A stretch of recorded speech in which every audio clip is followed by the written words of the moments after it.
True ఫ్లేవర్స్కి స్వాగతం. ఈరోజు వీడియోలో మీకు చూపించబోయే టేస్టీ ఐటెం టమాటా నిలువ పచ్చడి. వేడివేడి అన్నంలోకి ఈ పచ్చడి వేసుకుని తింటే రుచి అద్భుతంగా ఉంటుంది. ఈ పచ్చడిని నోరూరించే విధంగా తయారు చేసుకోవడానికి ఎలాంటి టిప్స్ పాటించాలో తెలుసుకోవాలంటే ఈ వీడియోని పూర్తిగా చూడండి. మా ఛానల్ని మీరు ఇంకా సబ్స్క్రైబ్ చేసుకోకపోతే వెంటనే సబ్స్క్రైబ్ చేసుకుని పక్కనే ఉన్న బెల్ ఐకాన్ని యాక్టివేట్ చేయండి. ముందుగా కావలసిన పదార్థాలు ఏవో చూద్దాం. 1 కేజీ టమాటాలని తీసుకోవాలి. టమాటాలు ఈ విధంగా నిగనిగలాడుతూ చక్కగా పండి ఉండాలి. మరీ మగ్గిపోకుండా అలానే మరీ పచ్చిగా లేకుండా చూసుకోవాలి. ఇలా ఉంటేనే పచ్చడికి మంచి రుచి వస్తుంది.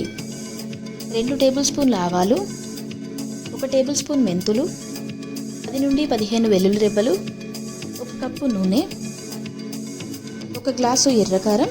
మనం తీసుకున్న టమాటాల క్వాంటిటీకి 1 టీ గ్లాసు, అంటే ఇక్కడ చూపిస్తున్నటువంటి టీ గ్లాస్ సైజులో కారాన్ని తీసుకుంటే సరిపోతుంది. 1 కప్పు చింతపండు, అంటే సుమారుగా 2 పెద్ద నిమ్మకాయల సైజులో తీసుకోవాలి. రుచికి తగినంత ఉప్పు, 1 టేబుల్ స్పూన్ పోపు దినుసులు, ఇందులో ఆవాలు, జీలకర్ర, మెంతులు, ఎండుమిరపకాయలు తీసుకోవాలి. 1/2 టీ స్పూన్ ఇంగువ. ముందుగా ఒక ప్యాన్ తీసుకుని అందులో మెంతుల్ని వేసి దోరగా వేయించుకోవాలి. అంటే మెంతులు కొద్దిగా రంగు మారేంత వరకు వేయించుకోవాలి. మెంతులు కొంచెం రంగు మారుతుండగా అందులో ఆవాల్ని కూడా వేసుకుని ఆవాలు, మెంతులు 2 పూర్తిగా వేగేంత వరకు వేయించుకోవాలి. వీటిని ఒక మిక్సీ జార్లోకి తీసుకుని పౌడర్లా గ్రైండ్ చేసుకుని పక్కన పెట్టుకోవాలి. ఇప్పుడు ఒక ప్యాన్లో 1/2 కప్పు వరకు ఆయిల్ తీసుకుని ఆయిల్ వేడెక్కిన తర్వాత అందులో తరిగిన టమాటాలని వేసుకోవాలి.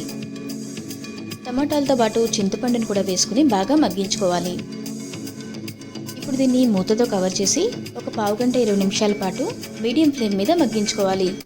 మధ్య మధ్యలో మూత తీసి టమాటాలని ఈ విధంగా గరిటెతో బాగా ఎనుపుతూ ఉండాలి. ఇలా చేయడం వల్ల టమాటాలు బాగా మగ్గి మొత్తం మనకి ఒక గుజ్జులా తయారవుతుంది. మిక్సీ వేసుకోవాల్సిన అవసరం కూడా ఉండదు.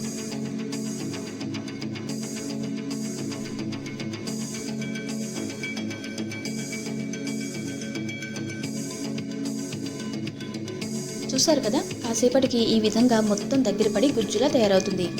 దీన్ని కావాలంటే మీరు మిక్సీలో కూడా వేసుకోవచ్చు. ఇక్కడ నేనైతే మిక్సీ లేకుండానే చేస్తున్నాను. దీనిలో ఇప్పుడు మనం ఎర్రకారాన్ని కూడా యాడ్ చేసుకోవాలి. ఇప్పుడు దీనిలో రుచికి సరిపడా ఉప్పు, అలాగే మనం ఇందాక తయారు చేసి పెట్టుకున్న మెంతులు, ఆవాలు పౌడర్ని కూడా యాడ్ చేసుకుని బాగా కలుపుకోవాలి. ఇంకా కలుపుకొని దీన్ని లో ఫ్లేమ్లో ఉంచండి. ఇక్కడ కావాలంటే మరి కొంచెం ఆయిల్ యాడ్ చేసుకోవచ్చు, కానీ అది పూర్తిగా ఆప్షనల్. మరో స్టవ్ మీద మిగిలిన 1/2 కప్ ఆయిల్ని వేసుకుని అందులో వెల్లుల్లి రెబ్బలను వేసుకుని బాగా వేయించుకోవాలి. ఇప్పుడు దీనిలో పోపు దినుసులు, ఆవాలు, మెంతులు, జీలకర్రని వేసుకుని వేయించుకోవాలి. ఆ తర్వాత ఎండుమిరపకాయలను కూడా యాడ్ చేసుకుని ఫైనల్గా 1/2 టీ స్పూన్ ఇంగువను కూడా యాడ్ చేసుకుని పోపు ప్రిపేర్ చేసుకోవాలి.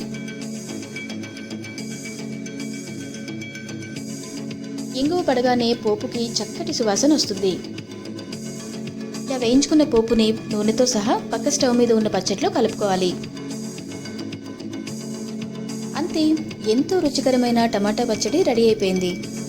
పచ్చడిని సీసాలో పోసుకుని నిల్వ చేసుకుంటే దాదాపు నెల రోజుల వరకు ఫ్రెష్గా ఉంటుంది. కావాలంటే మధ్యలో మీరు ఇంకొకసారి ఇంగువ నూనెని కలుపుకున్నారంటే నెల రోజుల పాటు ఫ్రెష్నెస్ కూడా అలాగే ఉంటుంది. ఇదే కొలతలతో ట్రై చేశారంటే మీరు ఫస్ట్ టైం చేసినా కూడా పర్ఫెక్ట్గా వస్తుంది. ఈ వీడియో మీకు నచ్చిందా? అయితే తప్పకుండా లైక్ చేయండి, షేర్ చేయండి. ఆ ఛానల్ని మీరు ఇంకా సబ్స్క్రైబ్ చేసుకోకపోతే వెంటనే సబ్స్క్రైబ్ చేసుకుని పక్కనే ఉన్న బెల్ ఐకాన్ని యాక్టివేట్ చేయండి. మరొక టేస్టీ రెసిపీతో మళ్ళీ కలుద్దాం.